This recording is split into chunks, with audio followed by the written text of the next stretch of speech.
Family of a man shot and killed by police in Elk Grove Village Friday is launching a civil investigation into his death. WGN's Christine Flores has the latest developments there. Good evening. The family addressed the media along with their attorney here at his downtown office. Now, the family says that their loved one was known to the Elk Grove Village Police Department from previous encounters, and they are now seeking answers in his death.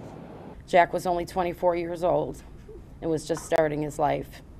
He was challenged by his health issues, being a type 1 diabetic. He knew there was times when he needed help quickly, and he believed police could help him as they had in the past.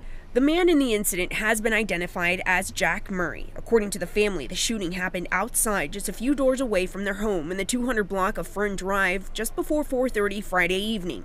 The family says Jack had called Elk Grove Village Police in the past asking for help if he felt his own health and wellness were in danger, adding that he had occasionally checked himself into the hospital for the same reason. The family believes Jack called police again on December 1st, 2023 for those very same reasons. He felt that he was mentally and physically not right. Police say they responded on reports of a man with a knife, something the family attorney questions.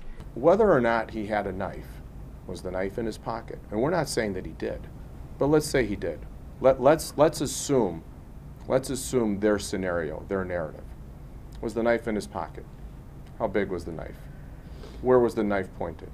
Was there some sort of action that was taken before these multiple gunshots by what we think multiple officers were fired? They are asking for the release of the 911 calls from the incident, all body and dash cam video, as well as security footage from the area.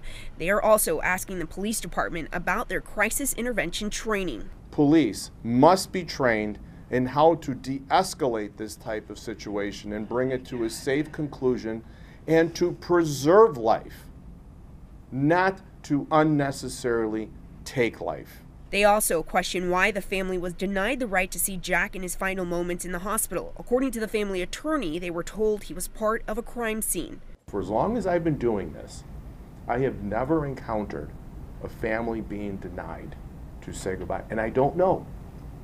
I'll be very honest with you. I don't know, but I'm going to find out. In a statement, the Elk Grove Police Department said the Major Case Assistance Team is undertaking an independent investigation into the incident, adding, the Elk Grove Village Police Department has already provided MCAT investigators footage of the body-worn cameras, and vehicle camera footage is available for their review. Additionally, the Elk Grove Village Police Department has been conducting a parallel criminal investigation in order to gain a complete understanding of the events that led to the incident.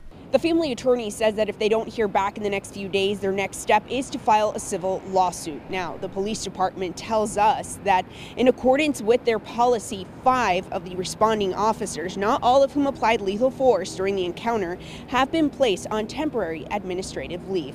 Reporting in the Loop, Christine Flores, WGN News.